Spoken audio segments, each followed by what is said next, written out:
మా ఊర్లో రాముడు ఒకరే ఉన్నాడు. పని చిన్న, మాట పెద్ద, పక్కా సూపర్ డ్రీమ్ లార్డ్. ఒకరోజు వాసన పప్పు, ఆలోచన టప్పు, ఊరంతా తినేలా పప్పుకూడు పెడతా అన్నాడు రాము.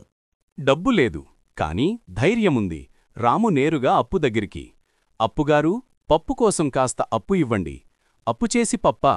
అప్పుగారు నవ్వు అద్దుకుంటూ. అప్పు డబ్బు చేతికి రాగానే రాము జల్సా జల్సా. ఇంట్లో పప్పు మరిగిపోతుంది. లలిత కోపం మరిగిపోతుంది. ఊరంతా తిన్నారు, పొగిడారు, ఫోటోలు కూడా తీశారు. రాము హ్యాండ్స్ ఫ్రీగా ఆత్మగౌరవం ఎంజాయ్ చేశాడు. తిన్న చివరి అతిథి ఎవరో తెలుసా? అప్పుగారే. తినటానికి కాదురా, అప్పు తీసుకోటానికి వచ్చా అన్నాడు. అప్పుగారు వెనక, రాము ముందు. ఊరు నవ్వుతుంది, రాము పరుగు పెడతాడు. సర్పంచు వచ్చి చెప్పాడు, గౌరవం అప్పుతో కాదురా, మన మంచితనంతో వస్తుంది. అప్పు అయిపోయింది, పప్పు అయిపోయింది. రాముడి బుద్ధి మారిపోయింది.